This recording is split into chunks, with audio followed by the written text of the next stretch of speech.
Mysuru silk ಸ್ಯಾರಿಗೆಲ್ಲ ನಿಮಗೆ colour combination ಮಾಡೋದಕ್ಕೆ ಸ್ವಲ್ಪ ಕಷ್ಟ ಆಗ್ಬೋದು, ಯಾಕೆಂದರೆ ಮ್ಯಾಚಿಂಗ್ ಬ್ಲೌಸ್ ಕೊಟ್ಟಿರೋದಿಲ್ಲ. ಆವಾಗ ಯಾವ ಕಲರ್ ಕಾಂಬಿನೇಷನ್ ಮಾಡಬೇಕು ಅಂತ ನೀವು ಕನ್ಫ್ಯೂಷನ್ ಆಗದೆ ಈ ಕಲರ್ ವೀಲ್ ಯೂಸ್ ಮಾಡಿಕೊಂಡು ನೀವು ಕಲರ್ನ ಚೂಸ್ ಮಾಡ್ಬೋದು. ಈ ಬ್ಲೂ ಮೇಲೆ ಈ ಕ್ಲಾತ್ನ ಫ್ಯಾಬ್ರಿಕ್ನ ಹೀಗೆ ಇಟ್ಕೊಳ್ಳಿ. ಆ್ಯರೋ ಮಾರ್ಕ್ ಇರೋದು ಕರೆಕ್ಟಾಗಿ ಆ ಬ್ಲೂ ಮೇಲೆ ಬರಲಿ. ಹೀಗೆ ಇಲ್ಲಿದೆ. ಸೊ ಈ ಬ್ಲೂಗೆ ಆಪೋಸಿಟ್ ಈ ಹ್ಯಾರೋ ಮಾರ್ಕಲ್ಲಿ ಆಪೋಸಿಟ್ ಕಾಣಿಸ್ತಾ ಇದೆಯಲ್ಲ, ಸೊ ಇದನ್ನು ನಾವು ಕಾಂಪ್ಲಿಮೆಂಟ್ರಿ ಕಲರ್ಸ್ ಅಂತ ಹೇಳ್ತೀವಿ. Tint and tone and shades ಈ ಮೂರು ಇದೆ. ಸೊ ನೀವೇನಾದರೂ ಈ ಬ್ಲೂಗೆ ಈ ಶೇಡ್ಸ್ನ ಚೂಸ್ ಮಾಡ್ಬೋದು. ಸಪೋಸ್ ನನಗಿಷ್ಟ ಇಲ್ಲ ಅಂದರೆ ಸ್ಪ್ಲಿಟ್ ಕಾಂಪ್ಲಿಮೆಂಟ್ರಿ, ಇದು ಕಾಂಪ್ಲಿಮೆಂಟ್ರಿ, ಈ ಎರಡು ಆ್ಯರೋ ಇರೋದು ಸ್ಪ್ಲಿಟ್ ಕಾಂಪ್ಲಿಮೆಂಟ್ರಿ ಅಂತ ಹೇಳ್ತೀವಿ. ನೆಕ್ಸ್ಟ್ ನೀವು ಇದನ್ನು ಚೂಸ್ ಮಾಡ್ಕೊಳ್ಳಿ. ಸಪೋಸ್ ನನಗಿದು ಡಾರ್ಕ್ ಆಗಿದೆ ಬೇಡ ಅಂದರೆ ಲೈಟರ್ ಶೇಡ್ಸ್ಗೆ ಹೋಗ್ಬೋದು. ಈ ಸ್ಪ್ಲಿಟ್ ಕಾಂಪ್ಲಿಮೆಂಟ್ರಿನೂ ಕೂಡ ನೀವು ಚೂಸ್ ಮಾಡ್ಕೊಳ್ಬೋದು. First option is complimentary, next split ಕಾಂಪ್ಲಿಮೆಂಟ್ರಿಗೆ ಹೋಗ್ಬೋದು. ಥರ್ಡ್ ಒಂದು ಟೆಟ್ರಾಡ್ ಕಲರ್ಸ್ ಅಂತ ಹೇಳ್ತೀವಿ. ಇಲ್ಲಿದೆಯಲ್ಲ ಈ ಆ್ಯರೋ ಮಾರ್ಕ್ ಇದೆಯಲ್ಲ, ಇದನ್ನು ಟೆಟ್ರಾಡ್ ಅಂದರೆ mix of 4 or more contrast ಕಲರ್ನ ಟೆಟ್ರಾಡ್ ಅಂತ ಹೇಳ್ತೀವಿ.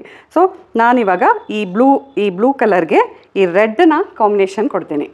ಸೊ ಈ ಕಾಂಬಿನೇಷನ್ಗೆ ಹೋಗಿದ್ದೀನಿ, ಬ್ಲೂ ವಿತ್ ರೆಡ್ ಕಾಂಟ್ರಾಸ್ಟ್. ಈ ಕಾಂಟ್ರಾಸ್ಟಲ್ಲಿ ಬ್ಲೌಸ್ನ ಚೂಸ್ ಮಾಡ್ತೀನಿ.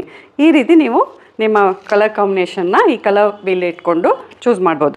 ಈ ಆ್ಯರೋ ಮಾರ್ಕ್ ಆರೆಂಜಲ್ಲಿ ಬಂದಿದೆ, ಇಲ್ಲಿದೆ. ಹೀಗೆ ಪ್ಲೇಸ್ ಮಾಡಿ ಆರೆಂಜ್ಗೆ ಕಾಂಪ್ಲಿಮೆಂಟ್ರಿ ಕಲರ್ಸು ಬ್ಲೂ ಬಂದಿದೆ, ಇಲ್ಲಿದೆ ನೋಡಿ ಬ್ಲೂ. ಸೊ ನಾನು ಬ್ಲೂ ಕಲರ್ ದುಪ್ಪಟ್ಟ ವೇರ್ ಮಾಡಿದ್ದೀನಿ. ಸೊ ನನಗೆ ಈ ಕಾಂಬಿನೇಷನ್ ಬೇಡ, ನಾನು ಸ್ಪ್ಲಿಟ್ ಕಾಂಪ್ಲಿಮೆಂಟ್ರಿಗೆ ಹೋಗ್ತೀನಿ ಅಂದರೆ ಇಲ್ಲಿ ಆ ಎರಡು ಪಕ್ಕ ಇರೋಂಥ ಕಾಂಬಿನೇಷನ್ನ ನೀವು ಚೂಸ್ ಮಾಡ್ಬೋದು. ಬ್ಲೂ ಗ್ರೀನ್, ಈ ಬ್ಲೂ ಗ್ರೀನಲ್ಲಿ ಟಿಂಟ್ ಕಲರ್, ಟಿಂಟ್ ಅಂದರೆ mix with white colours mix ಇರೋದನ್ನ ಟಿಂಟ್ ಅಂತ ಹೇಳ್ತೀವಿ. ಇಲ್ಲಿರೋದನ್ನ ಟೋನ್ ಅಂದರೆ ಗ್ರೇ ಕಲರ್ ಮಿಕ್ಸ್ ಆಗಿರುತ್ತೆ. ಆ್ಯಂಡ್ ಇದು ಬಂದು ಈ ಕಲರು ಡಾರ್ಕರ್ ಶೇಡ್ ಅಂದರೆ ಬ್ಲ್ಯಾಕ್ ಮಿಕ್ಸ್ ಆಗಿರುತ್ತೆ. ಸೊ ಈ ಶೇಡ್ಸ್ ಎಲ್ಲ ಈ ರೀತಿ ಇರುತ್ತೆ.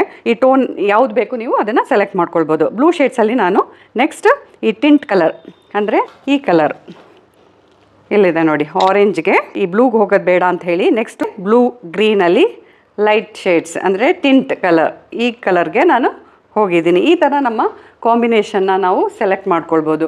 ಸಪೋಸ್ ಈ ಥರ ಡ್ರೆಸ್ಗೆ ಅಂತಲ್ಲ, ಜ್ಯುವೆಲ್ರಿಗೆ ಕೂಡ ನೀವು ಕಾಂಟ್ರಾಸ್ಟಾಗಿ ಯಾವ ಥರ ಜ್ಯುವೆಲ್ರಿ ಹಾಕೋಬೇಕು ಅದಕ್ಕೂ ಕೂಡ ನೀವು ಈ ಕಲರ್ ವೀಲ್ನ ಯೂಸ್ ಮಾಡಿಕೊಂಡು ನಿಮ್ಗೆ ಏನು ಕಲರ್ಸ್ ಬೇಕು ಅನ್ನೋದನ್ನ ಡಿಸೈಡ್ ಮಾಡಿಕೊಂಡು ಕಾಂಬಿನೇಷನ್ನ ಮಾಡ್ಕೊಳ್ಬೋದು.